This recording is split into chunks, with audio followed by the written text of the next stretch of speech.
So you're probably wondering, what the hell was that? What the hell's going on? Isn't this the Weird World podcast we're listening to right now? Well, yes, it is. And I'm Dean. I'm Emma. I'm Carrie.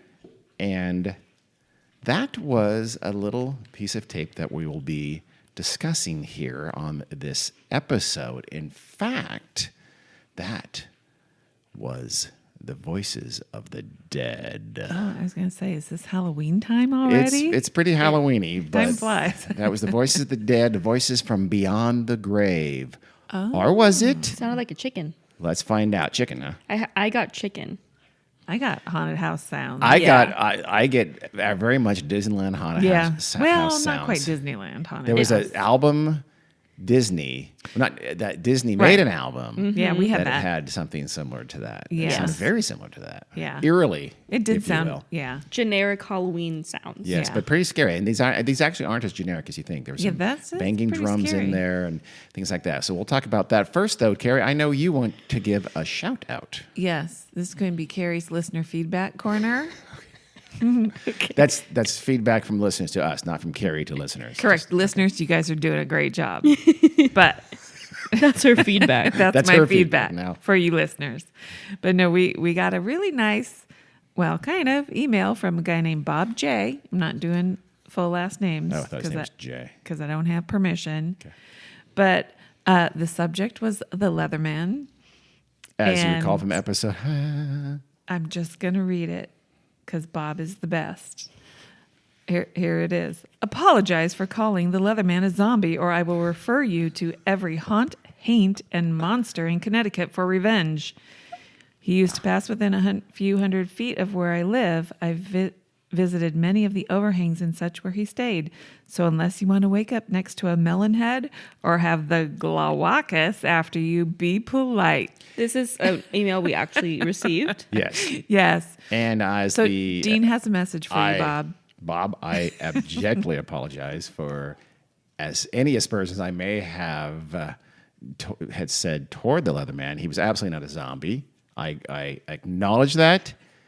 I do not want to be haunted by any Glaucuses. Whatever or that melon. is. I don't want to wake up next to a melon head. That's terrifying. Correct. Yeah. Connecticut actually has some pretty amazing haunted creatures Yeah. and stories and things like that. Yeah.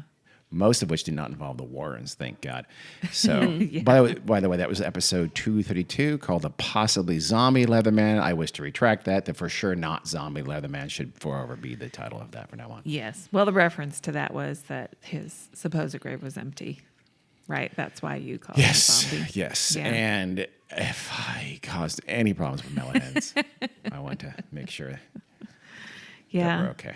I became kind of fond of the Leatherman. Yeah, I think the Leatherman was pretty cool. Yeah. Shouldn't be so Okay. flippant. Also, thanks, Bob. Great email. I learned what a haint is. What is a haint? I don't think know. I've heard that. You term. told me what I it did tell was. you, but I've forgotten. I have forgotten, in too. the interim.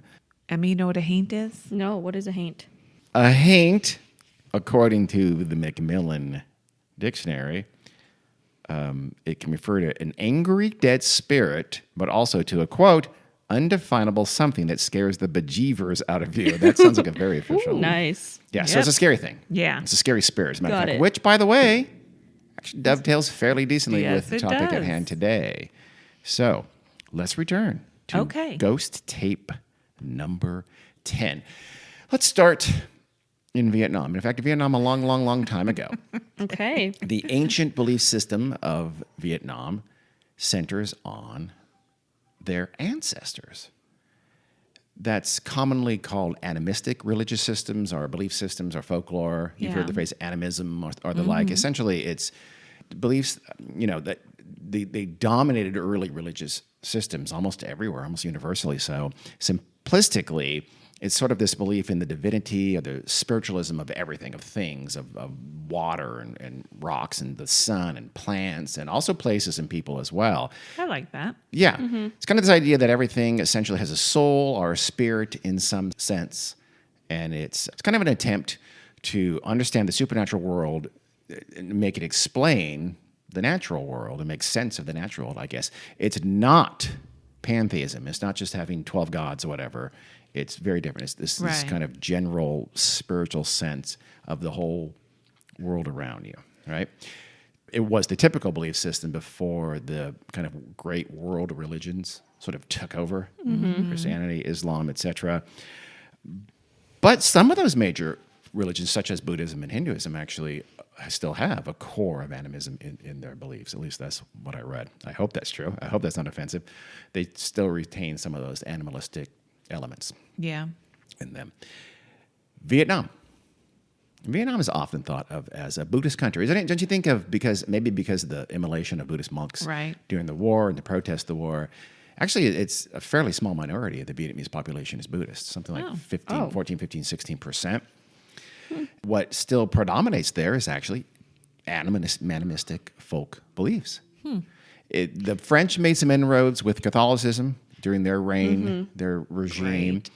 The communists made a lot of inroads with non-religiousness during their time in power in North Vietnam since the 40s, really, and in South Vietnam since the early mid 1970s. But since 1985, actually, the Vietnamese regime has gone back and actually has kind of promoted folk religion and religious beliefs. They've let it kind of re-blossom a little bit rather than suppressing it like they were for a long time. Huh. Is this like, and I hope this isn't offensive, like in Mulan and what's the other recent movie? The red panda movie. Oh, Turning Red? Turning Red, where they like pray to their ancestors. Sure, why not? Yes, probably. Is it? I think so. I'm think not so. sure. I'm not up to date. I like it. Not I 100% sure. And if that is horribly offensive, then Carrie takes it back. Kind of like I took back the zombie Leatherman thing. Yeah. Same thing. So But actually, assume I like it. If I had a religion, you do an ancestor worship would like kind of a that, thing? yeah. Okay. Today, about 45% of the country's population of Vietnam follows the old ways, the old belief system. Nice. I would not have guessed that. I would have thought it I was wouldn't have much guessed more that either. Buddhist, yeah. much less folk beliefs. Native traditions in Vietnam, of course, as you just implied, are very ancestor-centered. But the ultimate goal was sort of to achieve harmony, to achieve disorder. To achieve order out of disorder. That's the goal, I guess. And they believe that your dead ancestors could play a role in Yeah. this and had a very critical role that continued to impact the living for a very long time. That your ancestors could directly impact your life. Right. That's the idea. And so these Vietnamese folk beliefs definitely treat the ancestors and your dead ancestors with reverence. So they Right. have kind of elaborate funerals. They have these very long-lasting and elaborate mourning rituals. The family, for instance, and even the close friends sometimes of someone who dies would formally mourn them for 7 weeks, for 49 days. And then you have another ritual at the 100th anniversary, and then again at the 1 year anniversary, and then again at the 2 year anniversary, at which point the mourning period finally ends. Wow. So it's wow. a 2 year period. You could be having lots of those That's a great point. staggered all over the place. So it's funny you say that because one of the parts of that is that you weren't supposed to make kind of life-changing major decisions during this period, during that 2 year Oh, wow. period, Holy cow. like getting married, for instance. So often female ancestors would not be allowed, essentially, culturally, it'd be very, very strongly looked down upon if they got married within that 2 years of someone close to them dying. I in was their going to family. say, how close? I don't know. I'm sure. I got to assume parent and grandparent when you think. I don't. Yeah. Otherwise, I don't know. I didn't read exactly. Yeah. My second cousin I used to know when I was a kid. No, I'm assuming not. Yeah. But probably parents and grandparents. I'm assuming. Again, if you know that, please write us a note and tell us. We'd love to hear more about that for sure. I mean, I'm not going to lie. I just kind of superficially learned something about this. I'm no expert, Carrie. No, I don't you're know not. to be one. So still, after 2 years, the family kind of has a last ritual there, and you still worship your ancestors forever, that dead ancestor, but that official mourning period is over. Right. Okay. Dead ancestors in Vietnam then are a very big deal. laying the groundwork for Clearly. what we're going to talk about. Good to know. And they believed in ghosts, what we might call ghosts, what we might call spirits, right? And there are different kinds of these spirits. By the way, they weren't all human. Oh, No. nice. There's something called I'm not even going to try to pronounce it right. It's macho, and that was dog ghost. Oh, Mio, I kid you not, are cat ghost, as you might imagine. Aw. yeah. Mostly, though, it was, human spirits of your ancestors that Oh. go ahead. Are the dog and cat ghosts like family pets? I'm assuming yes. That's what I assume. Oh, nice. So I don't know if they have like rituals for the family Yeah. pets or not, but they certainly thought of them as, again, everything pretty much Yeah. has a spirit, including your beloved dog and cat, and possibly even your pig and your goat. I Everything don't know. has a spirit. Yeah. And so this is the idea, though, that you did it right. You did right by your dead ancestors. If not, Uh-oh. some ghosts, for instance, could be a little bit evil. There was one apparently called the tightening noose ghost. Ooh. It would whisper, again, I'm not, it's C-O-C-O, so Coco, it can't be pronounced like that, but Coco, they'd whisper that in someone's ear, and that could induce someone to commit suicide. Oh, wow. So that's a more malevolent spirit. Yeah, I would say so. I love the tightening noose ghost is well, I saw that in a couple of different sources. I don't know how legit that is. Again, if you're from that culture, please tell us if that's complete bullshit, because it does sound spooky as hell. Less malicious, but no less disturbing to a living Vietnamese person was the wandering soul. That Wandering? was wandering as you wander around. Wander. Okay. Wandering. So sorry, not Yeah. the. That's what I was trying to think. Wonder. More of a Wandering. More wandering. Got it. About Yes. the Got it, area. okay. The wandering soul is what might happen to the spirit of a dead ancestor who was in some way not treated right. Again, the protocols called for the correct rituals, the funeral. You should be buried near your home. Okay. And the interment had to be done right, and the rituals fall again the 2-year period. All those things had to be done right. If they were not done right, the result could be that your ancestor's ghost was forced to wander aimlessly Oh, wow. all about, usually pretty near the place where they died.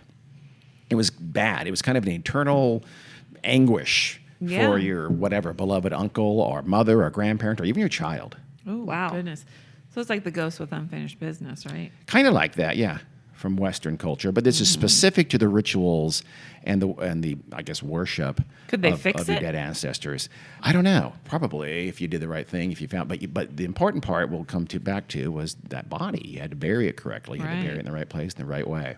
Yeesh, that could be expensive to fix Be it. very expensive to fix. It's not a cheap fix. No. 'Cause I think you seem a little bit fixed on the cost of this, Carrie. I'm a little confused by that. Oh my God, it's like $1,000 to fix a wandering soul. This is not cheap. So to allow an ancestor to become one of these wandering souls was just a huge taboo in Vietnam. In Vietnamese beliefs, it was something you did not want to let happen. I would imagine so. And that spirit could also maybe even cause some mischief for the living. It was a big deal.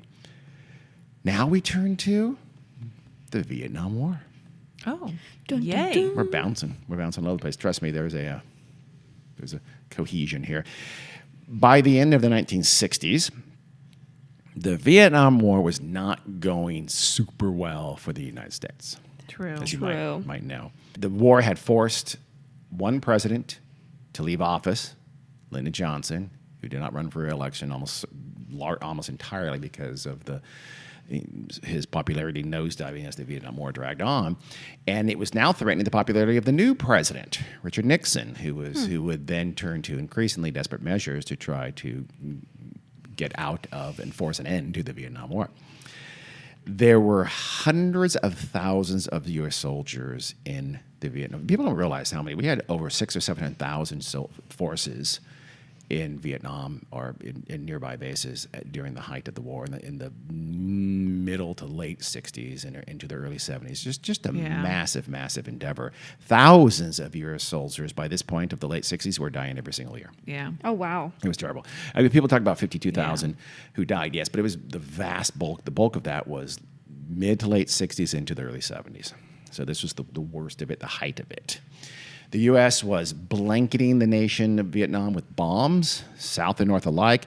They were napalming anywhere they could. They were using Agent Orange to defoliate, to deforest effectively the mountains, to deny their enemy soldiers hiding places and cover. So doing just very extreme things. Of course, Nixon would later extend bombing into Laos. I didn't know that. And outside of the borders of Vietnam, and tried to do so secretly, but was discovered. And so it was just an expanding shit show. It was going very poorly. Yes. Shameful, pardon. By Shameful. this time, yes. So something else had to be done. All these kind of normal mechanisms of war were not super effective, right? Mm-hmm. One of those newer tools in the kit of the U.S. military was PSYOPs, psychological operations. We might remember that from when we talked about it during, Carrie, little test here. Episode Weird Bit 45. Yeah, what were Uploaded we? May 22nd, 2022. That was right after Leatherman, as a matter of fact. It was World War II, right? That was just after World War II when the U.S. forces there, the U.S. PSYOP forces, used something called the Oswong, which was kind of a Filipino that's vampire creature in the Philippines at the yes. time, as you recall from that episode, that weird bit not so long ago, that it was kind of a vampire in the native beliefs of the Filipino people, or a certain part of the archipelago, and that the American forces were fighting some Filipino rebels right after World War II who were against the U.S.-backed new Filipino regime. The U.S. sort of withdrew its Right. hegemony from the Philippines in 1940, I think early 46, something like that, but kind of had a quasi-puppet, a very sort of a client-compliant state in place, and some Filipino rebels didn't like that, so we killed a lot of them and did bad things, and one of which was using a Filipino vampire to try to scare them into not fighting. So, Dumb idea.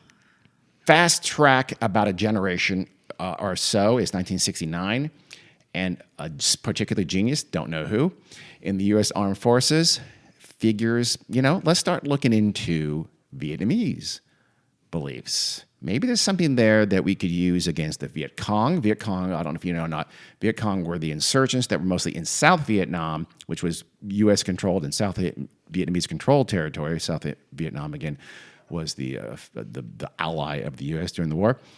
And they also wanted to use something they might use against North Vietnamese troops as well. So the VC and the North Vietnamese. Got it? Yes. So I don't know. I know that seems everybody's obvious, but I'm assuming a lot of folks listening maybe Correct. don't know the ins and outs, Yeah. leaving out more. It was a long time ago now. Yes, it was. So it wouldn't have taken long for those researchers, once you started looking into Vietnamese beliefs, hey, is there something we can use here, that they would have found this concept of ancestor reverence and for the dead and the spirits of the dead, and they would have, one thing led to another. So it's like, okay, these people worship their ancestors. Can we use that? Hey, what if their dead ancestors could talk to them? Oh my God. Maybe tell them what to do, or maybe just scare the hell out of them. What might the North Vietnamese soldiers and the Viet Cong fighters do? And thus was born Ghost Tape number 10. And actually quite a few other Ghost Tape as well. And it wasn't incredibly far-fetched. There was, in Vietnamese folklore, it was said that there was a possible channel between the living and the dead. Particularly this came, by the way, at the 1-year anniversary of that dead. There was sort of an open communication between the living and dead at that point.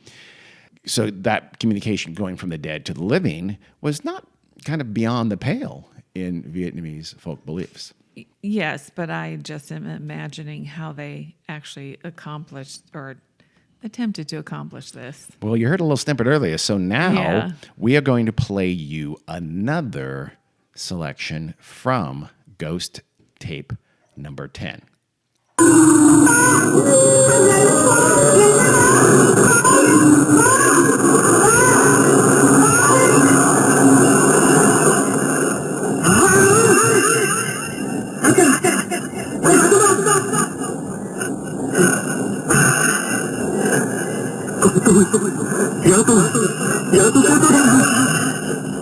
Ba đang về với không. Tôi đã về với mình đây. Nhưng tôi còn đâu bánh hình hàng nữa. Tôi đang chết rồi má con đâu ơi. Tôi không con. Sáng không biết chừng nào. Các bạn của tôi ơi. Tôi phải về để nói cho các bạn biết rằng tôi đã chết.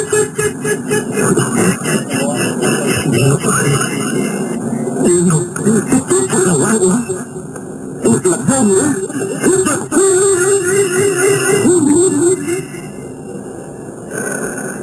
Nhưng lúc tôi biết thì rất quá muộn rồi.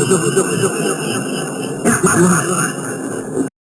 Well, that was a section of Ghost Tape number 10. Let me go ahead and translate that now for you listeners. Please. If you do not know Vietnamese or couldn't understand the terrifying child's voice lost in a windy jungle, quote, "Daddy, Daddy, come home with me, come home. Daddy, Daddy, who is that? Who is calling me?" By the way, it switches to an older voice at this point, Right. I believe. "Who is calling me? My daughter? My wife? Your father is back home with you, my daughter. Your husband is back home with you, my wife. But my body is gone. I am dead, my family. Tragic, how tragic. My friends, I come back to let you know that I am dead. I am dead. I am in hell. Just hell. It was a senseless death. How senseless, how senseless. But when I realized the truth, it was too late. Too late." End quote. So that was the beginning part. I think what was a child, Right. and then it switched to an adult male. And the adult male is clearly a wandering soul. They're dead. They're in hell. They're in anguish, and it was just so darn senseless because they didn't find their body. We'll get back to that in a second. And then it would also have a more, more of a plea here, because, and I'll talk in a minute about what was the intent of this. But let's play one more snippet here from another part of Ghost Tape number 10. Các bạn còn sống, còn có ngày các bạn gặp được người thân yêu của các bạn. Các bạn có nghe được không? Trở về các bạn, muốn mau đi, nhất quyết mau đi, lừa bạn các bạn. Nếu không thì tránh được cái sự cảm thương của tôi. Trở về với các bạn ơi, nếu không thì quá muộn rồi, quá trễ rồi. Trở về đi, về đi các bạn. Về đi, về đi, về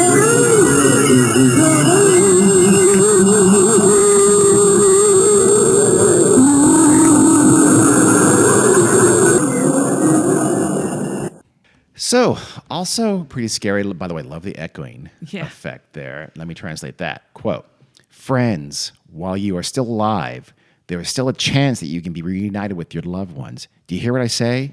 Go home. Go home, friends. Hurry. If not, you will end up like me. Go home, my friends, before it is too late. Go home. Go home, friends. Go home. Go home. Go home." Okay.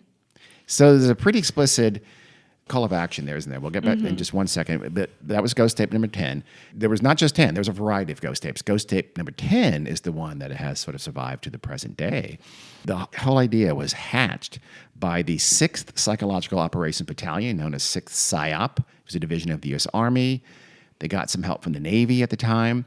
And they basically hired actors, hired South Vietnamese actors to play dead women, men, and children that were intended to be the dead ancestors of enemy soldiers. They used like the funerary music. They used banging gongs. And the very first one we played at the top of the show here was kind of these banging gongs and funerary music to start with. And they used that wind effect and the echoing effect and lots of spooky noises that was meant to add just a sense of eeriness and put the listeners in the mood of kind of the supernatural. And hopefully they'd believe it. It was all recorded, by the way, in a professional sound studio in Saigon, now Ho Chi Minh City, by professional sound and engineers. They took it very seriously and did, I think, a pretty good job of making some pretty scary tapes. Again, there are lots of others. That's just the one that has come down to us. The core idea then was if they can get enemy soldiers to listen to these tapes, they might believe that their dead were wandering souls. Yeah. And it might make them, who knows, flee in fear. It might sap their morale. It might make them just want to go home. That's what I'm saying. Go home, go Right. home. Repeat it. Just go home. Stop fighting. You don't want to end up like me. Go home. It might even get them to defect, some thought, which on some of the tapes apparently not. It was an explicit ask. They actually said, come over, defect. They urged the Viet Cong and North Vietnamese soldiers, at the very least, to stop fighting, lay down their arms. If they defect, great. If not, otherwise, go home. Or at the very least, they thought, okay, they might be too scared to fight, or it just will have a bad effect on them, right? Assuming they believe that it's true. Assuming they believed, yes.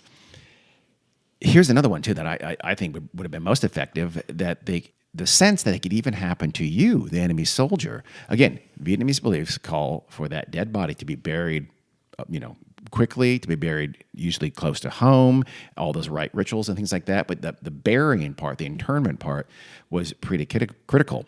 In the chaos of the Vietnam War, tons of bodies were just left on the battlefield to rot all over in jungles and mountains and battlefields and places of firefights.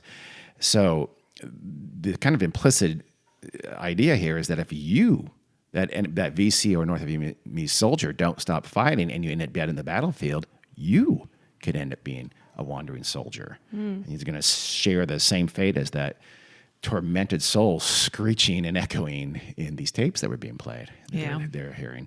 So they have this tape. They're well done, I think. How are they going to do that? How are they going to get the message to the enemy? It's not like they can, they didn't leave the, hey, here's a cassette recorder and a cassette. Please play. So what they did was that apparently the first operation was they sent a swift boat.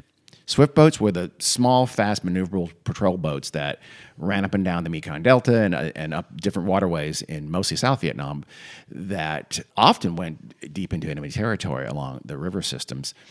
And they think, so what happened is that they, got a big loudspeaker on one of those swift boats, and it zipped along, I guess, the Mekong.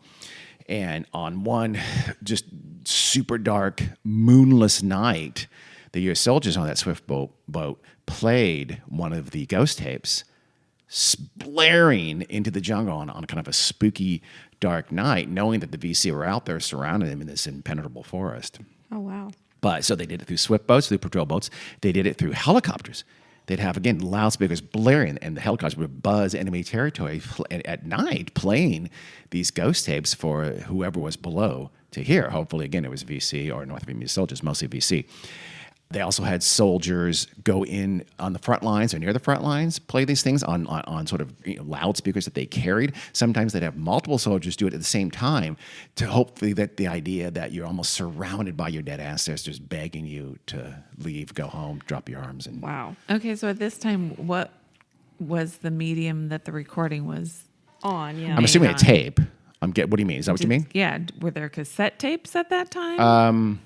Sure. What do you would think? they They played be 8 eight tracks?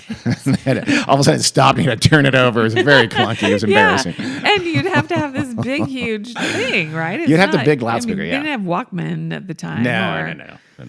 So the soldier carrying it on his back trips and the tape skips and When again was iPods? I don't remember. They're gone. I think they were I a don't few think it was decades late 60s, later. though. No, I'm some kind of taping mechanism. I'm assuming tape.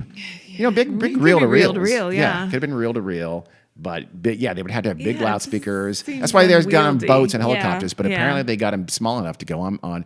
Imagine soldiers wearing very, very heavy duty earplugs and would play them.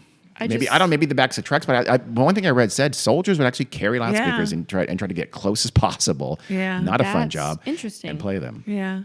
Yeah. Well, I'm sure they had people out there like media kind of people like doing actual recordings. Yeah. Out Oh, for in sure. the field and stuff too. So it Maybe would they be were a very part of it? similar. Yeah. Yeah, that's probably true. Yeah.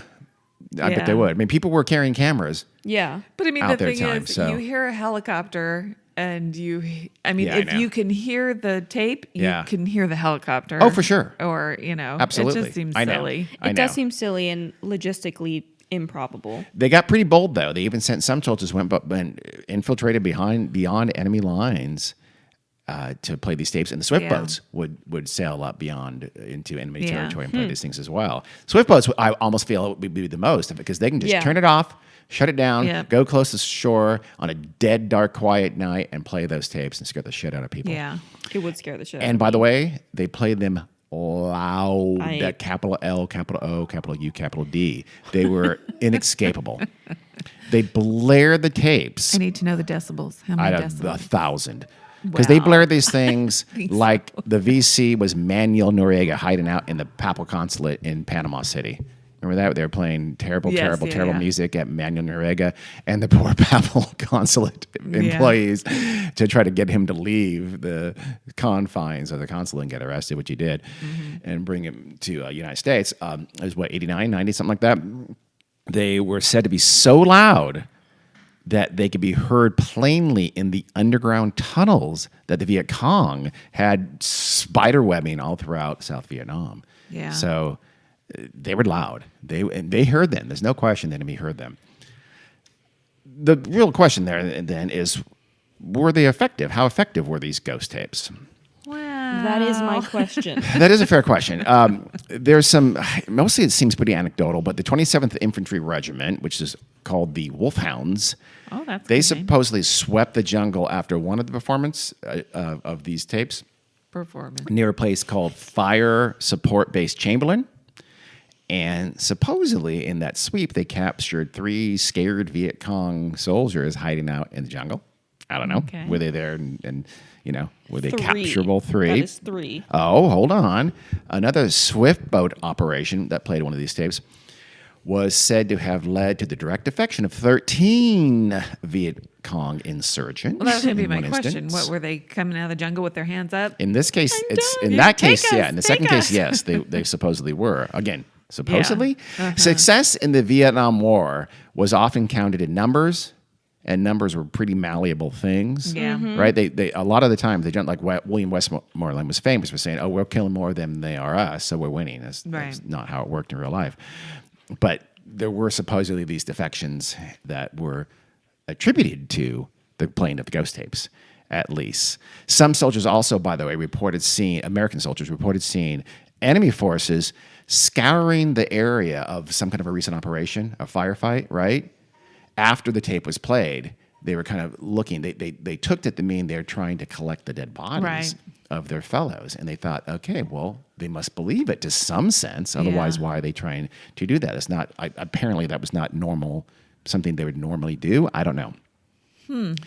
The 6th PSYOPs got pretty creative too. This was the battalion that made the tapes, and they either heard of or spread the rumor that a tiger was attacking and killing VC insurgents around the base of a certain mountain out in the rainforest. And so they said, okay, let's go make a tape. So they went back to Saigon and quickly, I guess, edited or remade a tape that they inserted the roar of a tiger from the Saigon Zoo, into that tape. And then they went back to that area of that mountain where the tigers were some, rogue tiger supposedly had found a taste for Vietnamese soldiers. Yeah. Oh my and God. played that tape with this terrifying tiger roar. And apparently, it's kind of implying that if you don't get out of here, you'll be Yeah. another late night snack. Oh, and also, by the way, there's these ancestors because they inserted it into a normal, quote unquote, ghost tape. They also had the ancestor part. Now we also got tigers. So Yeah. one way we're going to get you. Supposedly, 150 Viet Cong soldiers fled the area shortly after that tape was played. Supposedly. It was even said that the tapes could be too effective and that sometimes they scared off South Vietnamese soldiers and civilian workers after hearing these chilling Yeah. sounds of ghosts pleading for help. Again, allegedly. I just have no way of knowing Right. how Right. true that was. It could be true. The very least, though, the U.S. felt that the voices would make the VC or the North Vietnamese soldiers think about, their dearly departed, think about death and dying, and maybe sap their morale. Even if they knew, by the way, that it was a fake, sometimes they would shoot at the helicopters or the swift boats and therefore expose Right. their locations. And that was Yeah. felt, that was in the Vietnam War, that was considered a win. Yeah. So The ghost tapes were played from 1969 into the early 70s, very early 70s, and they sort of were gradually discontinued. I couldn't find any kind of official explanation for why they stopped being played other than we ceased operations in 1973. I don't think they lasted all the way to the end of U.S. operations, though. Maybe they were just too scary even for the American soldiers. I don't know. It sounds like it went on for quite a while, though. At least a kinda couple of long. years. Yeah, for that's sure, a couple of pretty years. long, 69 I and would think. 70 for sure that I found. Beyond 70, I'm not quite sure when they petered out. Being Yeah. used. I mean, you would just think that people would catch on Yeah. and they would be absolutely not effective That's whatsoever. probably, I'm assuming that's why they stopped being used, is that, okay, they've outlived their usefulness. Right. We gave it a shot. We got some defections. We got some people to flee an area with the help of a tiger. Yeah. So, nice job, guys. Move on to the next thing. Oswongs. I don't know. That is the story of ghost tape number 10. Interesting. I had absolutely zero knowledge of this. Me too, actually. I just found out about it, like maybe a year or so ago. Yeah. Which leads me to question any effectiveness whatsoever. Because, Yeah. well, wouldn't it be in history books and stuff like that if it was such a great thing? No, but they're not saying it was super. I mean, I don't Yeah. think they'd acknowledge anything more than a few defections, maybe some, like I said, Yeah. some people defected. Simply, and in the mass events of the Vietnam War, True. that's easy to get lost if you just That is caused, true. 13 people to defect, 3 to be found, and 150 to flee Yeah. a scene. That's not nothing, but it's not much. Yeah. True.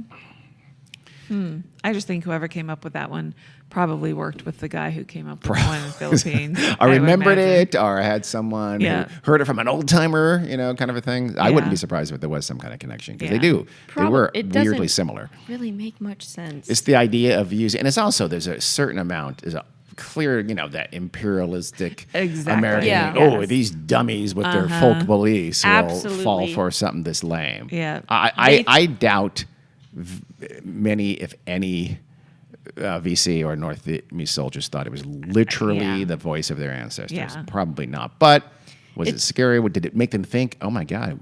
Though, I mean, I know that's bullshit, but what if Right. I do die and my body is just lost in the Yeah. jungle? I that's think not that's good. the validity behind it. I think Americans absolutely think, oh, these silly, gullible people, Yeah. they'll believe a tape. But anyone that did defect was probably just like, oh, I don't want to do this anymore. Yeah. I'm This over is it. not a good life. I'm living in tunnels. I'm wearing Yeah. black pajamas every day. This Yeah. is not cool. So yeah, this is that was the ghost tape number Yeah. 10 story. Interesting. I thought so too. Thanks for sharing. So I thought I'd share it with you and our listeners, Yeah. which we just did. How nice. Well, thanks for listening, Okay. everybody. See you guys. Wait, keep that listener feedback coming in. Okay, weird voice, but okay. Thanks for listening.